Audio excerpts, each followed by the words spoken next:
Welcome to the Joys of Binge Reading, the show for anyone who ever got to the end of a great book and wanted to read the next instalment. We interview successful series authors and recommend the best in mystery, suspense, historical and romance series, so you'll never be without a book you can't put down. You'll find this episode's show notes, a free ebook and lots more information at thejoysofbingereading.com. And now, here's our show.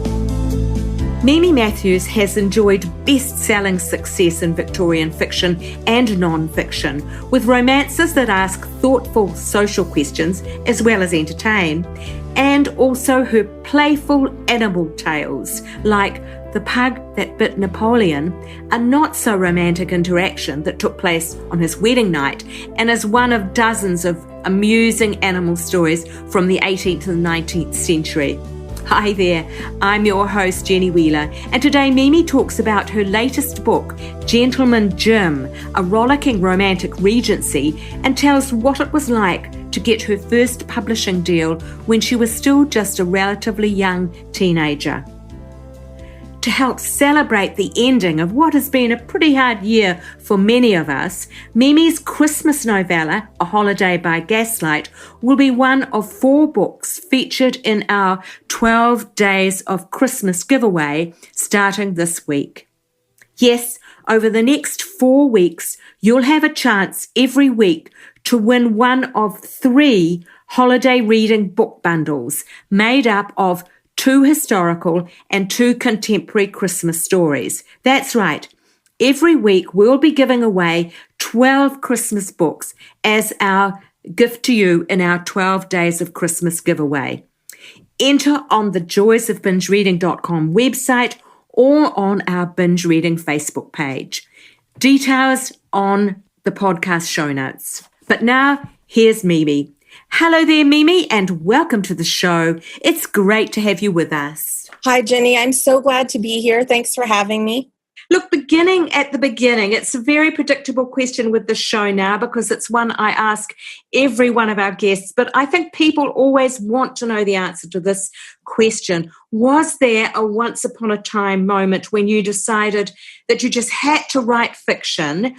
And if so, what was the catalyst for it? I would have to say just always being, when I was little, really creative and thinking up like some little kids when they play with their toys or their dolls and thinking up stories and little scenes for them to act out. And my mom encouraged me to write it down once I was able to actually be writing.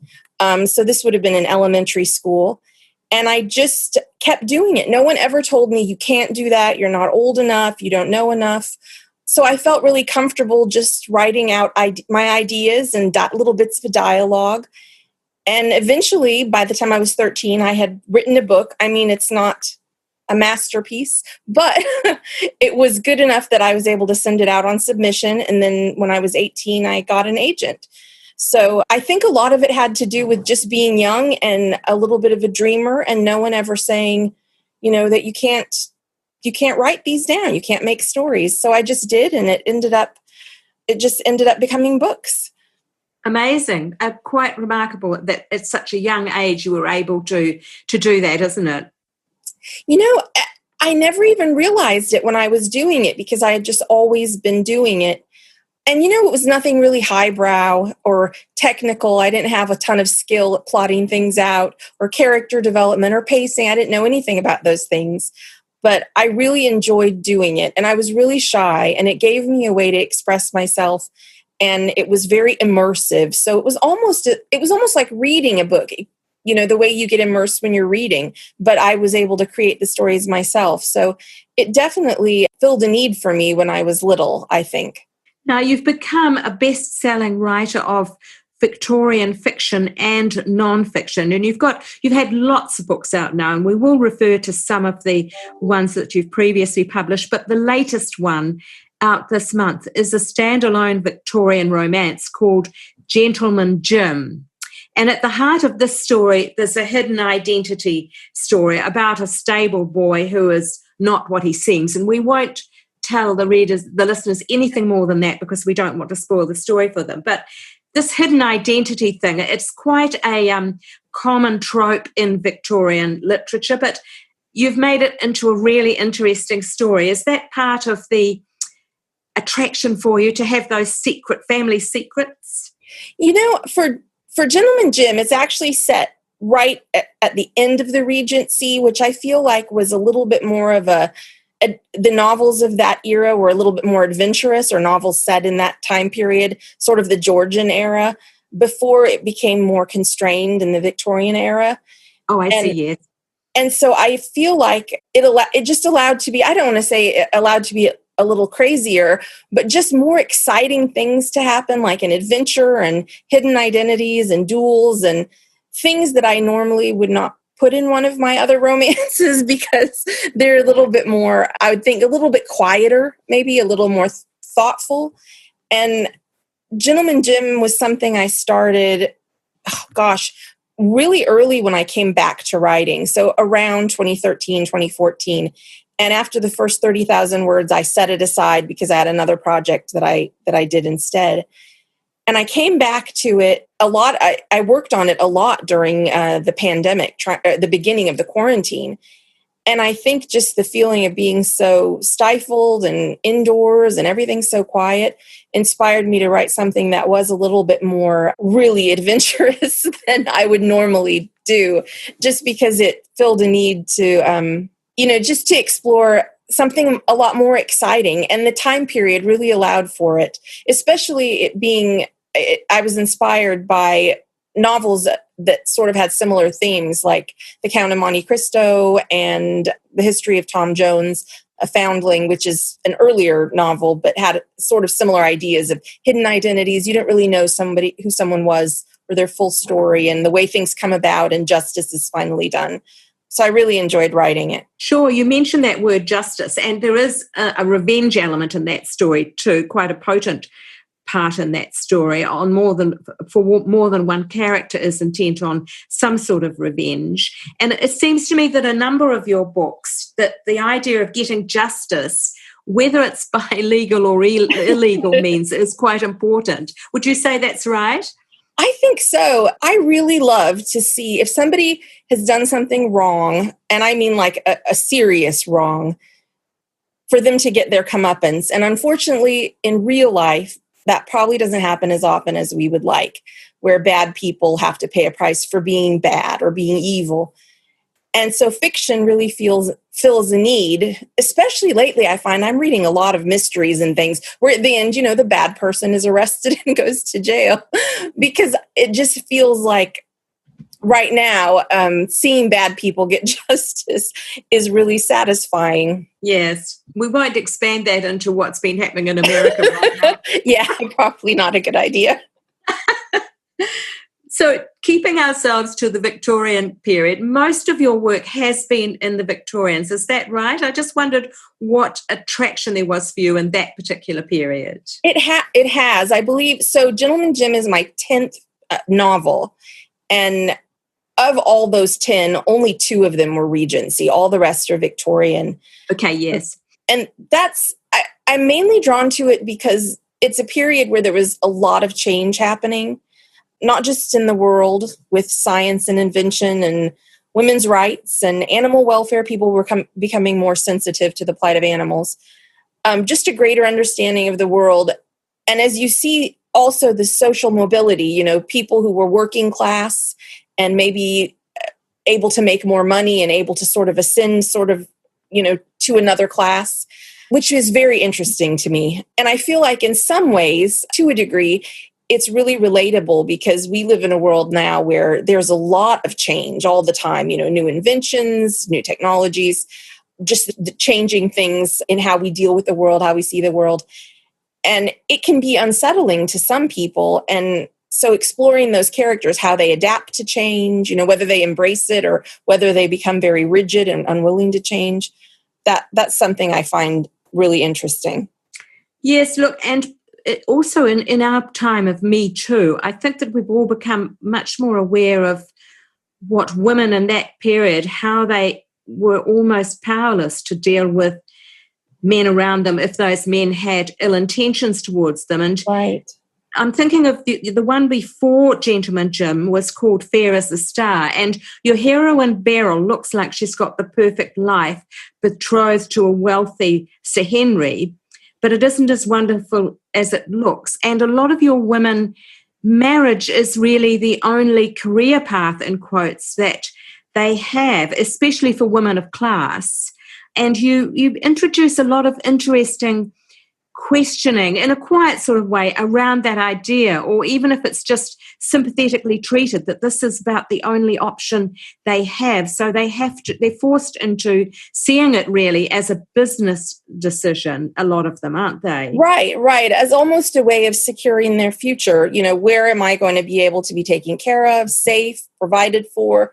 I can grow old and not have to worry about, am I going to end up on the street, if I can't be a servant or have a career. I think for women, you're right, of a certain class, marriage was the most acceptable thing for them to do, especially in the 60s, the 1860s, which is usually when I set my novels. It's sort of on the cusp of more things happening. A few decades later, the suffragettes and, women really pushing for more equal rights. But I like to write in the era that's like right before that happens, when women are beginning to really feel the sting of the inequality of, this isn't fair. This isn't what I want. I don't want to settle for this. I'm unhappy.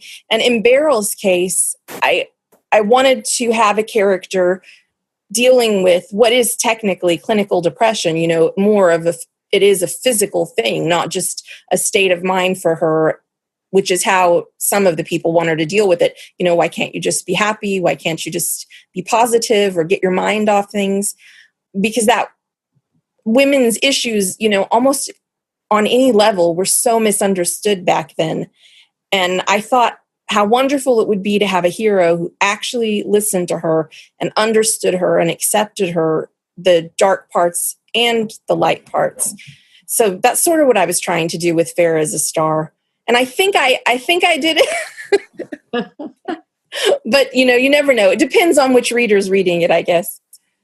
Yeah. And one of your books in the Orphans of Devon series, you've got this series of 4 books, I think there were, of young women who have fallen on hard times because of their family circumstances. And they're all desperately seeking to secure their futures. And in one of those books, the woman is threatened with being put into a mental asylum because she isn't being cooperative in the way that the men would like her to. And I gather that was quite an industry, a scandal in some of those mid-Victorian years, that they used mental health as a control mechanism. Yeah, that period in the 50s and 60s, there were private asylums, and it was used more as it could be used as a mechanism to put somebody difficult away if you had enough money, somebody who was genuinely ill or somebody who just was difficult in some way or inconvenient. And that's actually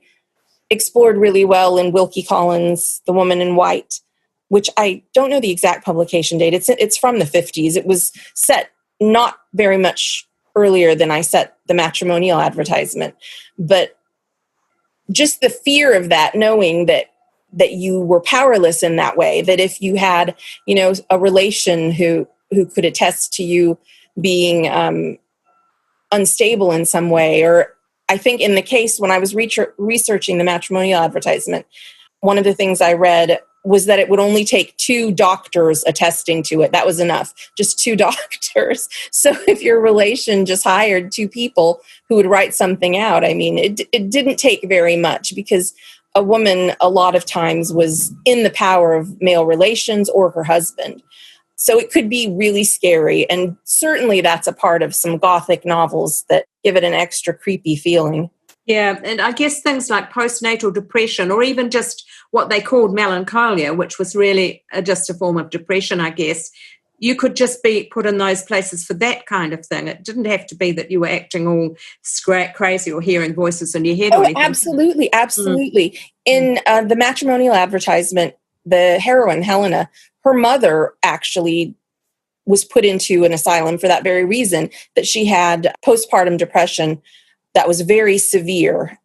and it wasn't understood. And so she was put away and ended up dying where she had been put. So it's like, has become a great fear of the heroine, when she's threatened with the same thing happened to her. There's a reason she is so incredibly afraid of it happening. But yeah. And also I find it quite fun that I don't know enough about the Victorian era myself, but we have things like, glass windows and the pouring of warm water in bathrooms and things. That's all coming in that period too, isn't it? Well, right. It depended on the house and how much money people had. Many of them still didn't have indoor plumbing. Some places, if the person was wealthy enough to afford it, could have running water in the bathroom or could have a sort of water closet so they wouldn't have to use chamber pots. But there were still a lot of places that were, everything very basic, having to heat the water in cans if you wanted to take a bath, that sort of thing. So, it's interesting dichotomy that there was so much that was still like that. At the same time, so much change was happening. And it would take a while. I remember reading something, it must have been an autobiography, Agatha Christie's autobiography, and she was talking about, in the early 1900s when they got their first water closet in their house, like what a momentous event it was to finally have a bathroom. So it still took a long time, from the 50s and 60s before some of the things that we enjoy, became commonplace. Yeah. Look, turning to your nonfiction, you've got a lovely little book with a fantastic title about animals in the 18th and 19th century, and it's called The Pug Who Bit Napoleon. And there really was, I gather, a little pug who bit Napoleon and didn't just bite him any day of the week, but on his wedding night. Can you tell us about that book? Well, that book arose because when I was first starting out, I had a book out on submission and my agent encouraged me to start a blog, and I didn't know what I was going to blog about. But I wrote a lot about Victorian history, and then once a week I did a history of animals post with stories like these that I had found researching, and a lot of them are really funny. At least I thought they were really funny. But I had been doing that for maybe a year, and Pen and Sword Books in England approached me and asked if I might be interested in writing a few nonfiction books for them. And they asked, do you have any ideas? And the first thing I thought of course, was a collection of animal history stories. So that ended up being The Pug. It was a collection of some news stories and some that I had written like a briefer version of on my author blog when I was starting out. And there were quirky tales, not just of dogs, but of cats and other animals as well. You've got chapters on Prince Albert's favourite greyhound and a dog that the poet Byron had. Have you got a favourite amongst all those stories? There's lots of stories there. Yes. I like almost all of them. I felt most moved by the story of Prince Albert's greyhound, Eos, because of something he says. After Eos died, he wrote about her death, and he said that she'd been his companion from the age of 14 to 25 and had therefore been a symbol of the best and fairest section of his life. I don't know if you're an animal lover, but I've had those pets that are with you through, for me, it's been college, law school, various things that happen. And when they die, you really feel it, that they've been on the journey with you so long.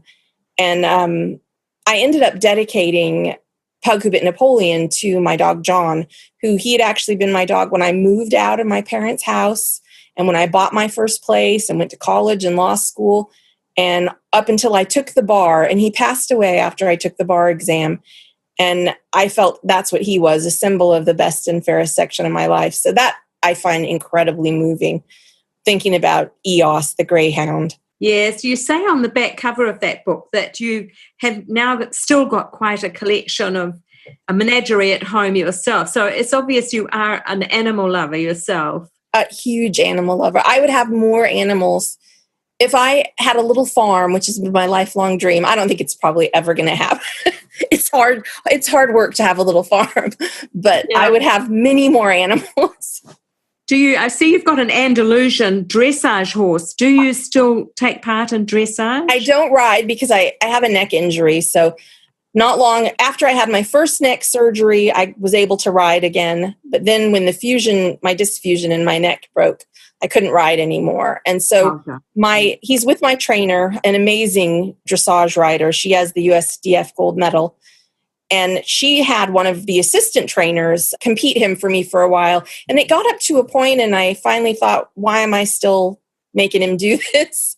Because I think he did like the work, but he was getting older, and I think he was just ready to retire. So I retired him. And he retired, I want to say it was maybe about 3 years ago, but he's just enjoying life now, not having to work hard, just getting fed a lot of carrots and hanging around.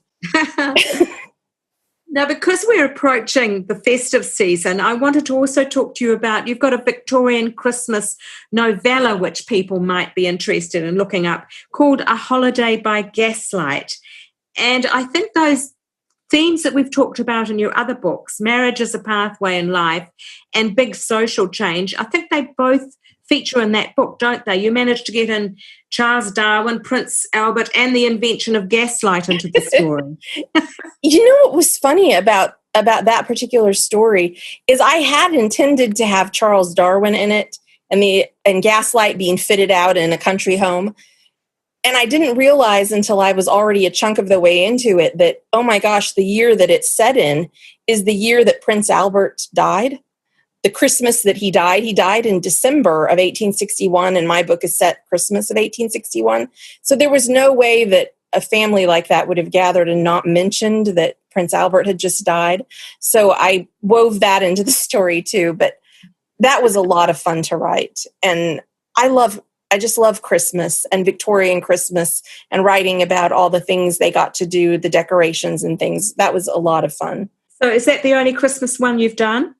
It is. I always mean to have more Christmas books come out. And the problem is I am horrible at budgeting my time. It seems like I'm always working on other books, like I have deadlines for other books. And by the time Christmas comes around, other people are putting out their Christmas romances in like September, October, and I have nothing.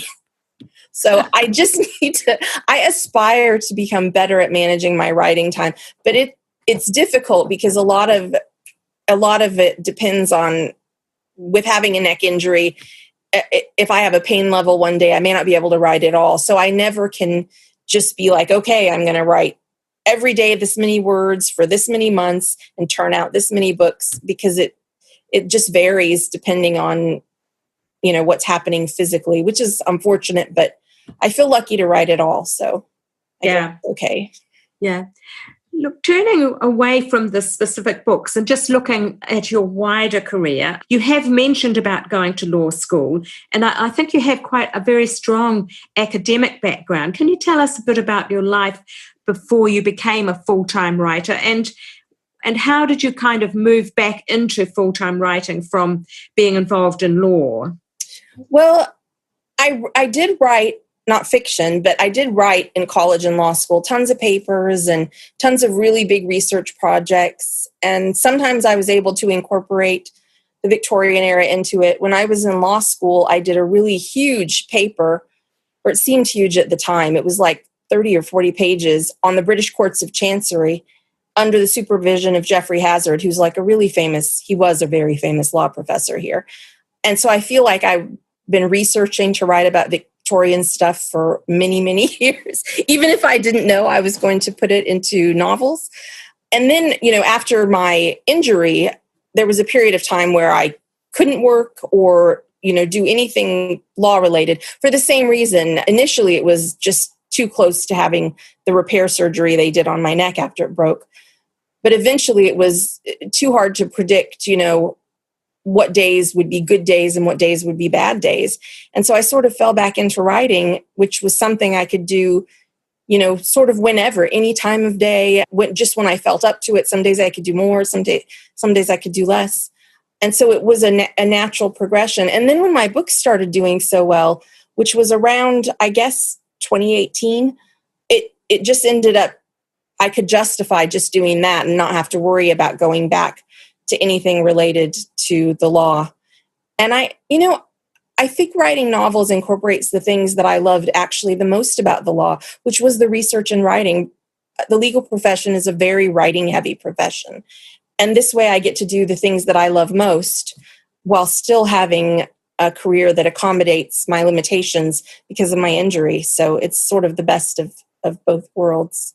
Yeah. Look, is there one thing you've done in your writing career more than any other that you'd credit as the secret of your success?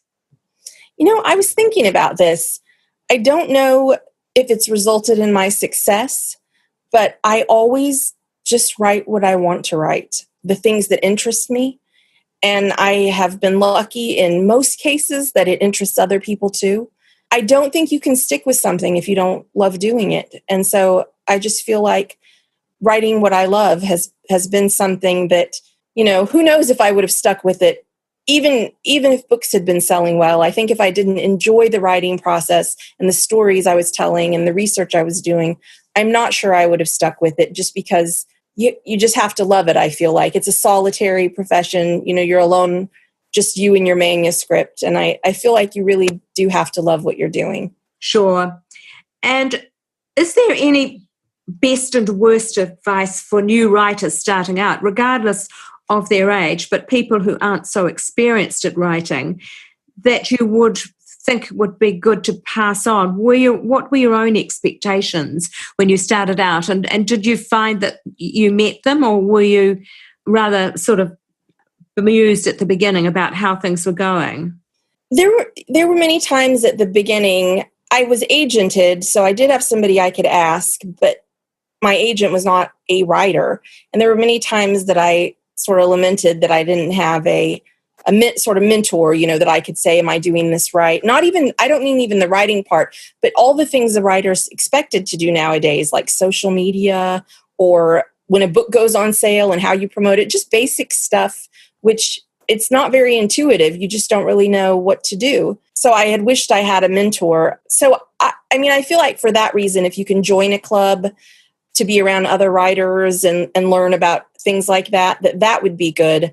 But as far as the writing itself, I would hesitate to give other writers advice, except to say, be really hesitant to take advice from people about writing, because it is a very personal thing and it's your own voice. And, there always is something to learn. But if somebody tells you, you have to do this, you have to take this class, you have to have a, MFA in order to write, I don't think any of that's necessarily true. And I think for some writers starting out who are a little bit more uncertain, if somebody set up those barriers, they might decide, well, I don't have that. I can't do that. So I'm just not going to write at all. And I don't think that they should be discouraged, because it is very personal and it's your own voice and your own stories. And I think the best way to become a better writer is just to keep writing. Yeah. Look, turning to Mimi as reader, because this is the Joys of Binge Reading, and we like to try and recommend books to people that might be new discoveries for them, that they're going to feel, oh, this is just something I can't put down. What are you reading at the moment, and who do you like to binge read? So right now, I've been turning back to a lot of comfort reads. And I think it's just as a result of the pandemic. And other friends I've talked to have been doing this too, sort of rereading something that you've already read just to give you comfort. And for that, I read a lot of Georgette Heyer's Regencies. I find she's entertaining, she's witty, her books are so much fun, but she's great to just read one right after the other. The other one who's great for that is Agatha Christie. I'm a huge Agatha Christie fan. I have all of her books in hardback, and I have read them all multiple times. Yeah, I love Agatha Christie. And MC Beaton, who recently passed away, I think it was at the beginning of 2020. It might have been in 2019. But her books, she writes detective stories. She has the Hamish Macbeth mysteries and then the Agatha Raisin mysteries. So same detectives, and each book's sort of a standalone mystery. Those are just amazing. Great. They're murder mysteries, but they're great comfort reads. Small Villages or the Hamish Macbeths are set in Scotland. I wish I could say I've been reading more romance lately. I recently read an advance copy of a book by Harper St. George. And then the other one I read, let me see it. I'm trying to think of what the title is. The Heiress Gets a Duke. I thought that was really good, but it's not going to be out for a while, not until January. And the other one I read was Light at Wyncliffe by Sarah Ladd. She writes sort of sweet regencies, but they're not trite sweet. You know, there's meat to them, and just beautiful setting, like in Cornwall with the mist, almost a Gothic sort of feel. I really enjoyed that. But yeah, those are sort of what I've been leaning toward lately. A lot of mysteries, a lot of comfort reads, and some romances. Yeah, I've heard quite a few people say exactly the same thing about that comfort read thing. There's definitely a trend there. People just want to give themselves a little bit of a release somewhere or other, don't they? Exactly. Yeah. No, it's been really great just revisiting favorite books. And when enough time has passed and you do a reread, you notice things that you didn't notice the first time. So there's always something new about it to enjoy. Yes, yes. We are coming to the end of our time together. So circling around, looking back down the tunnel of time, at this stage in your career, if you were doing it all over again, what would you change, if anything? I've thought of this, what I would do differently. And sometimes I do wonder if I had kept writing after I got my first agent from, when I was young, I was 18. If I had kept writing then, I think, oh my gosh, what a career I would have now. But I have a feeling, being so young, that it might have just fizzled out, or maybe I just wasn't ready, to commit to it, or I don't know. So I'm not sure, but I often wish that I had stuck with it when I was younger, and that it hadn't taken me so long to come back to writing fiction. Just because there's so many years, in between that I wasn't writing. And I just think, oh, if only I'd kept at it, if only I'd have so many books now. But, you just never know. And I feel like so much in writing, and probably, in anything, is just timing. And sometimes things just happen at the right time. And yeah. And so, coming back to it older, yes, I'm older now, and maybe don't have as much energy and am injured and all these other things. But I think the timing was right for it. I just feel more invested in it. I enjoy it more, and I found people who enjoy reading it. So, yeah, I don't know. That's probably a non-answer. No, it's. I've heard other writers say similar things, but then they console themselves by saying, but I've had more life experience now, so I've got more experience to put into those books too. Oh, yes, definitely. Yeah, I agree with that. So what is next for Mimi, the writer? We've looked backwards. When we look forwards over, the next 12 months, what projects have you got underway that you want to see finished in the next 12 months, if you can? I just signed in September a 3-book deal with the Berkeley imprint at Penguin Random House for a new Victorian series. So that's really exciting. And the first book is due to them January 1. So I'm working really crazily on trying to finish it.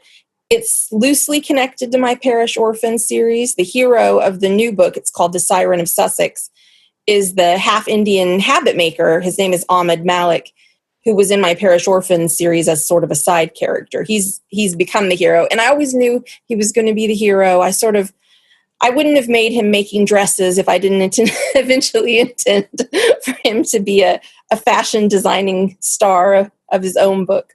But the heroine of the first book of the new series is an equestrian, a really skilled equestrian who comes to London to find a husband, and she meets Ahmed when he makes her habit, a really dashing, fashionable habit that catches everyone's eye. So I feel super excited about it, and also very stressed that it's going to be good enough. But that's going to keep me occupied. I have that book, and then the next one due to them, and then the next one every 6 months. So I'll be busy with those for a while, which is a little daunting, but I'm excited about it. I think it's going to be a lot of fun. Yeah, it sounds like it. Mimi, where can readers and listeners find you online? Do you like to interact with your audience? I do. I'm mostly on Twitter. I check Twitter most days, and I don't know if I should give my address. It's Mimi Matthews Esquire. It's just ESQ at the end because it was shorter than author. And then I'm on Facebook, and I think that's just Mimi Matthews Author, my author page. But yeah, I always respond to readers. Sometimes lately, some of the emails I've been getting, it's taking me a little bit longer to respond just because I've been overwhelmed with deadlines. But I respond to everybody, unless they send me something really angry and unkind, in which case I don't respond at all. Probably wise. Yeah. No, that's lovely. And we will put links. We publish show notes with every one of these episodes, and we put links in the show notes in case people do want to follow up to make it easy for them to find you. So we're very happy to do that. Oh, well, wonderful. look, it's been fantastic talking. And I think that these new books you're doing for Berkeley sound like they're going to be great. Thanks so much, Jane. Thanks so much for having me. It's been great talking with you. Thank you, my dear. Thank you. Bye. Bye. Thanks for listening to the Joys of Binge Reading podcast. You can find all the details and links for this episode at www.thejoysofbingereading.com. We'd love to hear your comments and suggestions for who you'd like us to interview next. And if you enjoyed the show, take a moment to subscribe on iTunes or a similar provider so you won't miss out on future guests. Thanks for joining us, and happy reading. The Joys of Binge Reading podcast is put together with fantastic technical help from Dan Cotton and Abe Raffles. Dan is an experienced sound and video engineer who's ready and available to help you with your next project.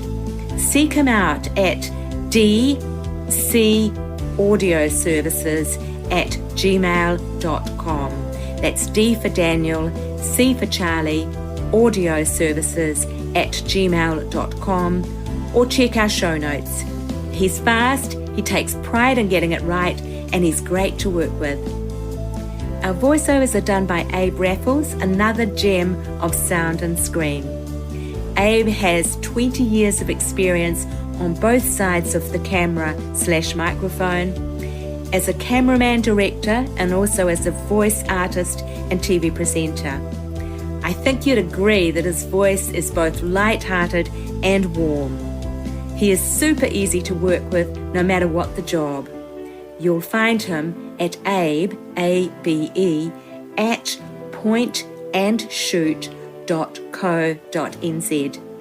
As I say, the full details in the show notes on the website. That's it for now. Thanks for listening. Hopefully see you next week. Bye.